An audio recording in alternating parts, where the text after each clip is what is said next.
Hello and a very warm welcome to our panel, Public Media in the Age of AI. We have three core questions that we're going to try to tackle today. We'll have the basic questions of how newsrooms can really use AI and automation for their work. We have the question, what public values might help navigate AI as a technology? And we have the third question, what resources and culture do we need to implement some of these things? And we have a stellar crew of experts here today. A very warm welcome to our speakers. Olle Zachrison is here from the Swedish radio. He runs the digital news development there, and he's been working on a public service algorithm. And we're very excited to have you here. Hi, Olle. Hi. Hey. So Uli is also here. She works at Bayerischen Rundfunk here in Munich, and she co-founded the data journalism team here, and also recently the new AI and automation lab after she returned from a Nieman Fellowship working on algorithmic journalism. Welcome, Uli. Hi, thanks for having me. And we have Jeremy Gilbert here. He's the Knight Professor of Digital Media Strategy at Northwestern University's Medill School, where he works on the intersection of technology and media. But also he's a man of practice. He helped transform the Washington Post as its Director of Strategic Initiatives. Such a privilege to have you here, Jeremy. Thank you for having me join you. Yeah. Maybe Jeremy, we can jump right in.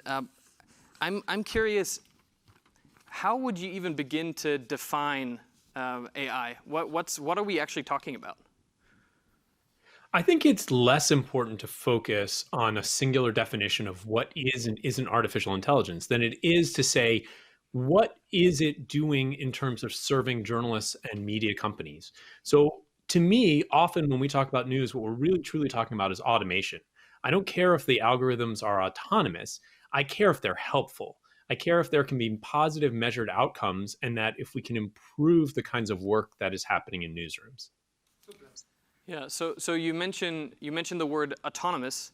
I think a lot of people, even if we're not super strict about the definitions of AI in these expert circles, but actually we have all these people who have this almost mythological understanding of what artificial intelligence is, and autonomy is one of the characteristics that they think about. And I'm wondering, autonomous would mean decision making. The machine makes its own decisions. Is that how you think about it? I don't think that's how we need AI to work to serve news. If we think about technology and the role that technology has historically played in media companies, we'll realize that things like computers, smartphones have really transformed the way reporters and editors work, and they think about how they reach their audiences. AI is another tool very much like that. You could no more deny that we should have computers in our newsrooms than you could deny that we will need algorithms to help assist us by automating rote and mundane tasks. So the key thing is for newsrooms to think about not how do you hand off decision-making or hand off production work to algorithms, but how do you help the humans you already have, the experts you've already brought and trained in your own newsrooms, do their jobs better, faster, more efficiently, and allow them to create more of the kinds of storytelling that have real value to their audiences. Okay, well, so if we talk about bringing this technology into the newsroom and then also using it in an editorial way to augment the journalism that people are doing, I wonder if Olle might jump in with his case study now, because I think that would be a very practical example of how you're trying to figure this out in real life. So just take it away. Yeah, thank you, Jonas, and we can see if we can show the slides also. So I'm here to talk you through the Swedish radio news algorithm and why we call it the public service algorithm. A bit simplified, you can say that it has a dual purpose to improve the way we serve our big and diverse audience on digital platforms, but also exactly what Jeremy talked about, to improve the journalistic content of our news. It's actually about enhancing our quality. And if we go to the next slide, please. First, we can have a look on where we use our news algorithm. And this is our app, and where we have news clips and playlists. All the news items today at Swedish Radio are filed as standalone stories. That means clips customized for digital consumption. And these news atoms are put together in different playlists. So in the SR app, the first thing that meets the visitor is Top News, which is our main playlist for news, the one you see here. This list contains 15 audio clips with the most important news from Sweden and around the world. So here people go in at any time and can get the latest. The clips come from our national news department, our 26 local radio stations and departments for sports, culture and science. And all local stations and sports and so on also have their separate playlists. And this list is updated 24/7. New clips are added within minutes of major news events. But one very important point about the algorithm, today all the lists are the same for the whole audience, but soon we want to give people a more personalized experience, like including more clips from a specific geographic area where you live, for example. And as we can't manually curate lists for every one of our hundreds of thousands of daily users, we need an algorithm to help us. So we can go to the next slide, please. So Swedish Radio has created an editorial algorithm that is now starting to automate these playlists. Every clip is rated in our CMS in 3 dimensions. How big is the story? Does it contain unique public service values? And how long is the lifespan? And this assessment is the editorial fuel that powers the news algorithm and decides the running order in playlists and on our websites. And the next, please. So let's look a little bit closer on those editorial dimensions. The first one, the magnitude of the story, is pretty straightforward. There are 4 steps here. Is it an extraordinary story, a large story, a standard one, or a lighter one? When the winner of the US election, for example, will be announced, that will certainly be an extraordinary story. And the third dimension is also easy to explain. It's the lifespan. A long lifespan is for a well-crafted investigation or an in-depth analysis that we want to surface to the audience for a whole day or 2. A short lifespan, on the other hand, is for stories that are very important for an hour or 2, like a traffic disturbance or sports results. But the second dimension, the one highlighted in yellow in the middle here, is more unique to us. And this dimension is deliberately added to the system to support our public service mission. Here we assess if the individual story contains what we call SR values, and we have a checklist to see if it does. For example, we ask ourselves if the story contains unique voices, if we're out reporting in communities, if it has compelling audio storytelling, those things that are unique to us as a public service broadcaster. And it's because we give special prominence in the algorithm to these values that we think it's fair to call it a public service algorithm. And a very positive thing is that we have seen that by including these SR values in the technical system, it also changes our journalism. It drives us out of the newsrooms more to speak to affected people, and it enhances our storytelling. So here, tech and journalistic improvement really walks hand in hand. So the next slide, please. So in the first step after implementing this system, we used it as an internal tool to let our national news department find the most interesting stories from across the country. But now in step 2, this autumn, we're actually starting to let the news algorithm automate our local playlists. That means that those editorial scores that we stitch to every clip decide where they surface in our news products. And the last slide, please. So to sum it up a little bit, we are building a completely new news system for audio news here at SR. All the stories are done as atomized clips. These clips are rated and ranked by our editorial algorithm, and the clips and the playlists can be heard on a wide range of platforms from mobile phones to the connected car. And we think that there's a great flexibility for future improvements here, like a great potential, for example, for better personalizations, newsletters, AI-powered products. So having a model that is both technically agile and secures the editorial trust in our news, I think this is the way forward for Swedish Radio. Thank you. much for the presentation. I think before we maybe open up the conversation to bring everyone in, I just have one question I want to ask. You mentioned the running order is decided by the algorithm, and the playlists are automated. That language, I could imagine how some of my colleagues might get stressed about some of that language and giving up control over some of these things. So how do you think about that, and how do you bring them on board with this project? One important thing is actually that we have never internally spoken about an algorithm, because people are really scared of that word. That sounds like the Facebook commercial algorithm to them. So we have talked about an editorial system about news evaluation. So it's an editorial system we talk about. And then it's also an algorithm, but we focus more of saying that this is an editorial system that actually can help us improve the quality of our journalism. That makes a lot of sense. I would love to invite Uli into the conversation. The editorial drive for this technology, I think that's also what drives you. And so I'm wondering how you think about that, and what you've been using these technologies for. What are the things that you can do now that you couldn't do before editorially? Well, I really loved the journalistic vision driving the example Olle just mentioned. And it's the same for us. We're looking into content and story production, and we're also looking into product, meaning journalistic formats that are automated somehow. So the lab we just built, you mentioned before, is an interdisciplinary team with machine learning guys, people from science, people from the economy, product managers, and journalists working on journalistic products.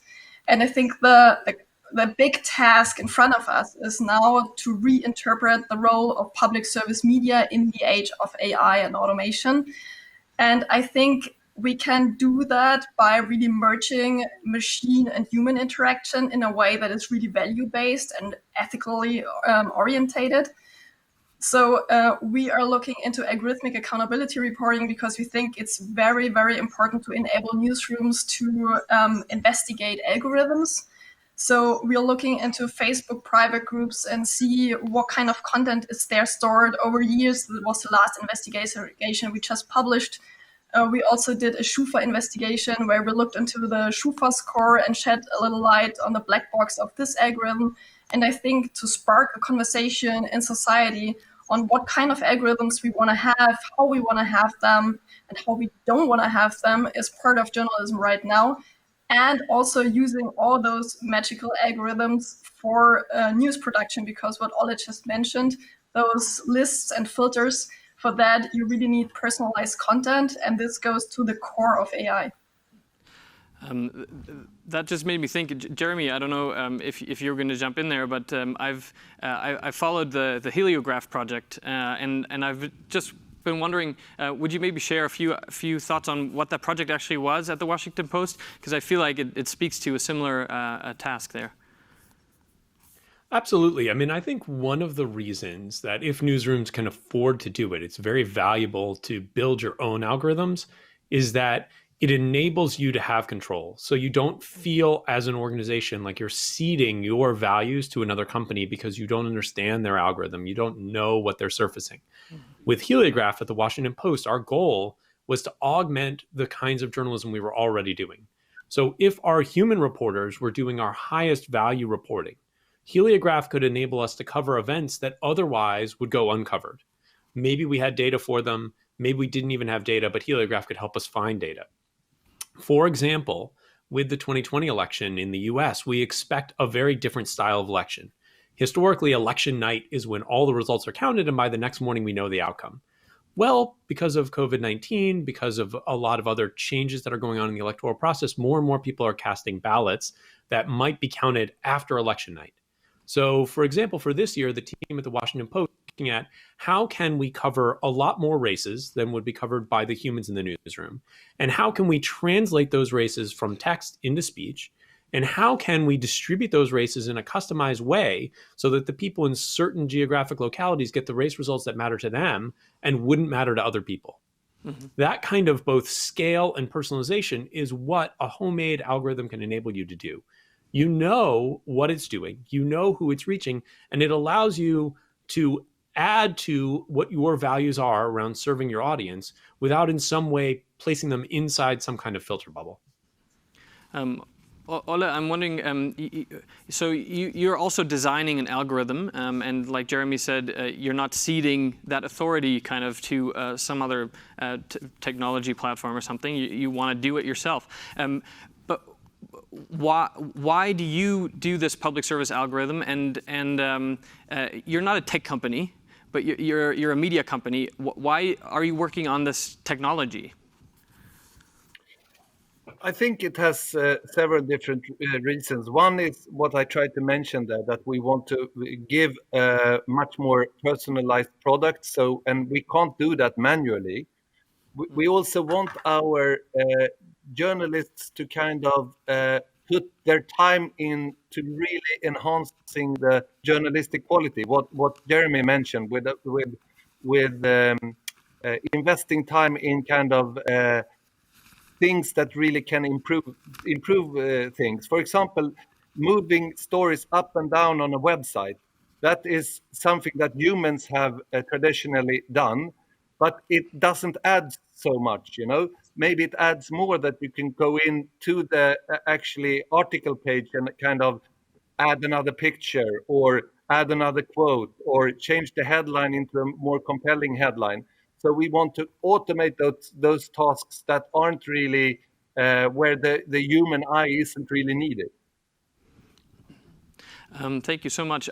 I'm wondering also if we could talk about the resources and the culture required to be able to implement any of these technologies, because it seems like, Uli, these technologies basically need a lot of data, and often that it takes time to collect this data, and it takes time to investigate these things, and it takes a long-term view also of infrastructure, I think.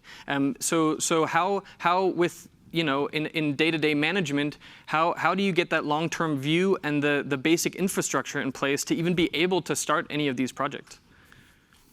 Yeah, thank you for bringing that up, Jonas, because usually no one really wants to talk about infrastructure because it's regarded not as very sexy usually.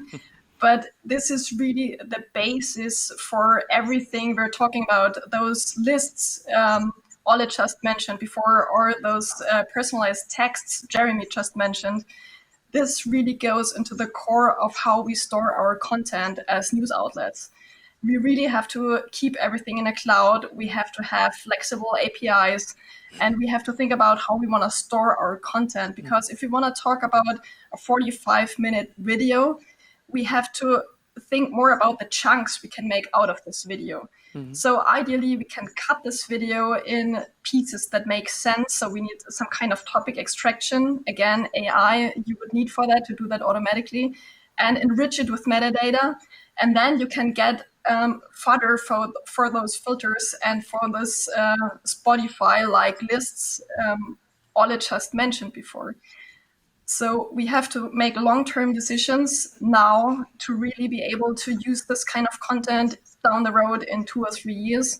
And during this time, we can use a workflow in the newsroom to get there. So I think it's very, very smart to start like Olle did, to start with a newsroom workflow and really prepare the technical infrastructure behind that already now to be ready in a few years.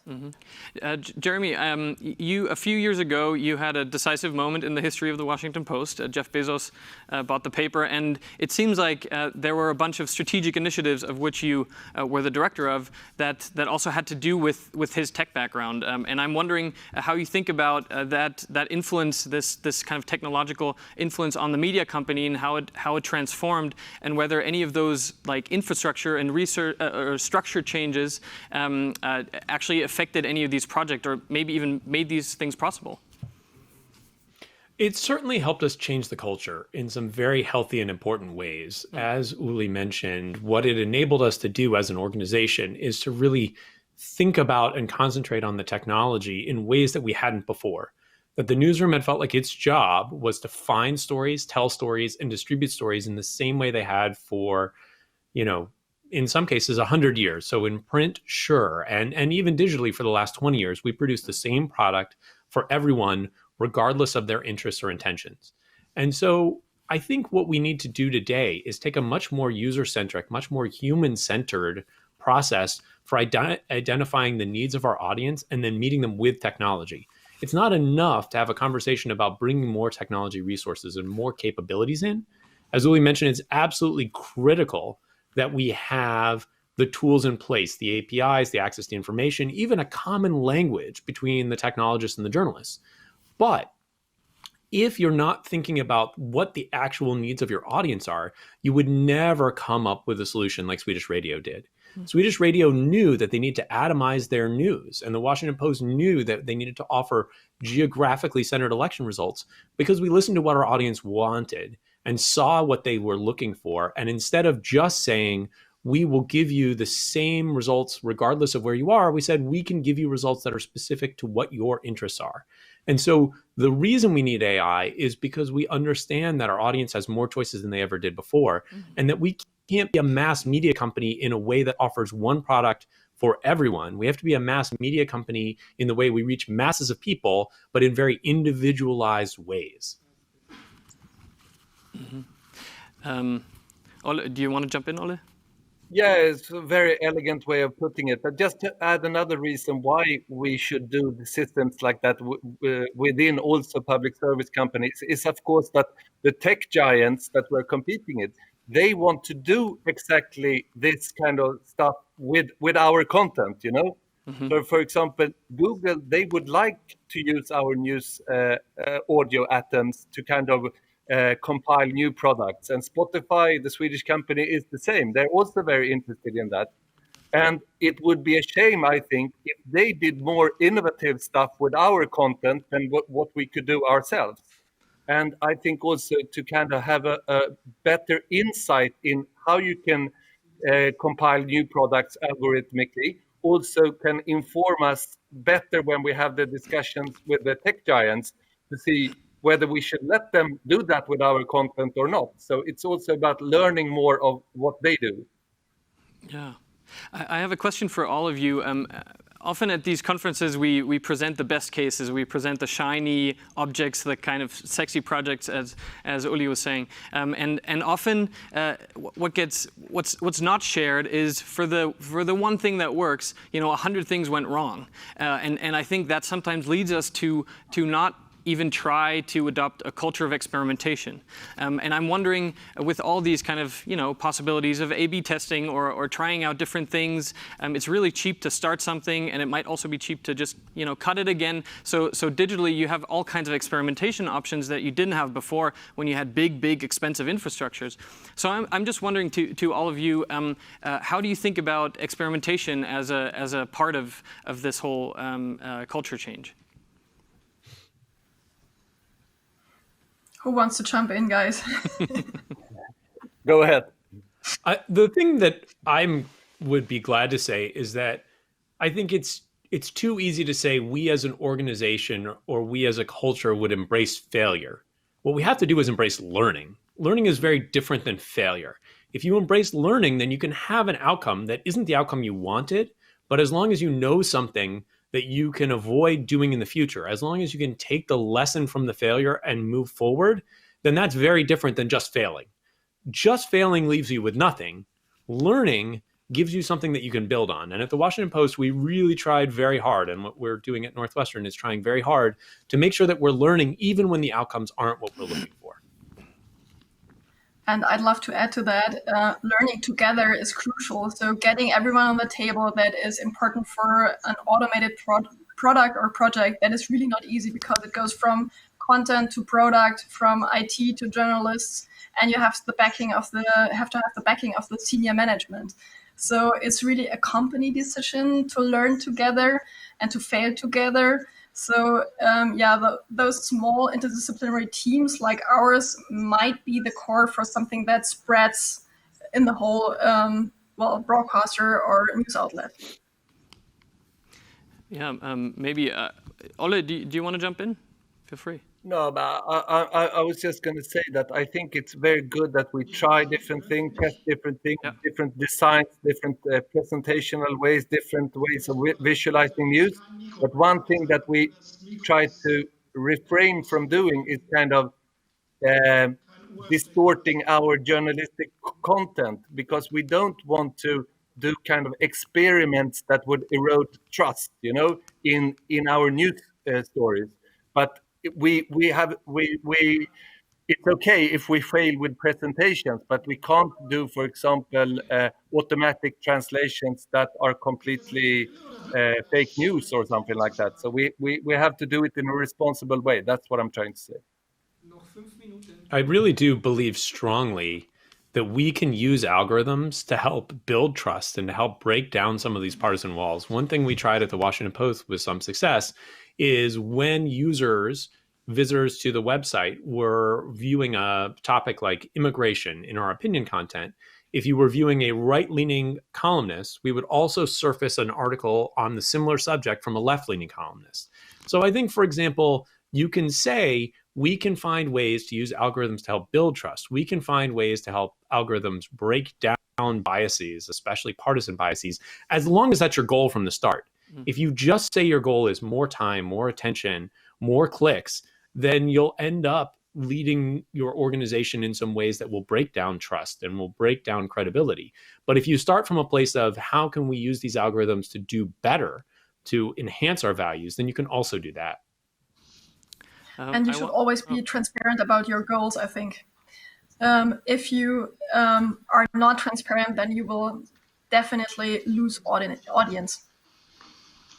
Yeah, I want to pick up this question of trust, and one of the things that people that erodes trust, I think, with AI is that people feel like there's some kind of black box decision making that happens somewhere in this machine. Nobody understands it, and then there's no way to even make it explainable or take responsibility for it.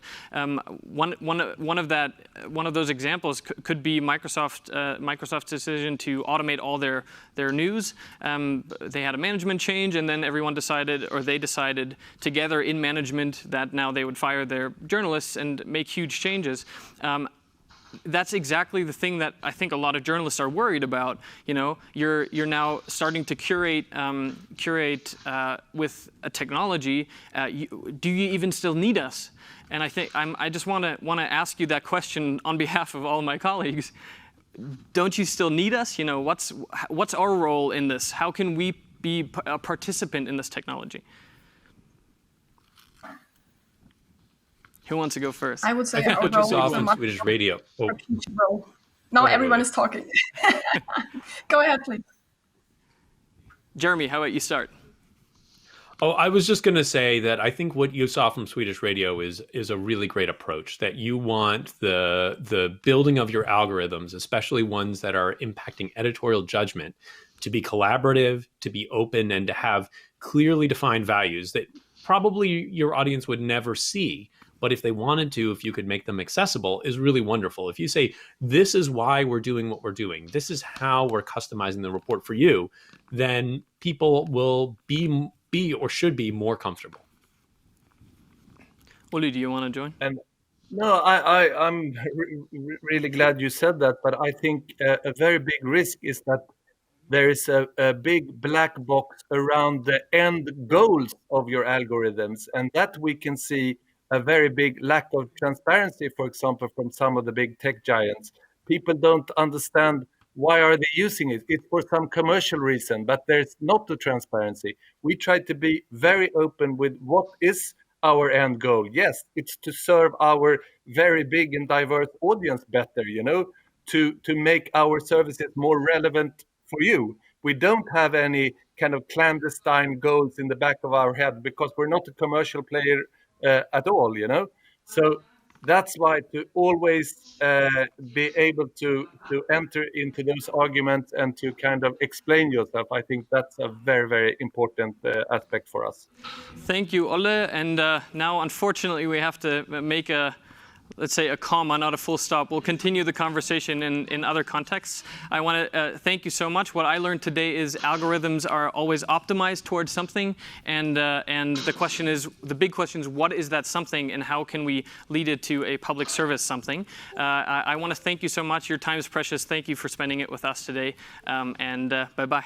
Take care, guys.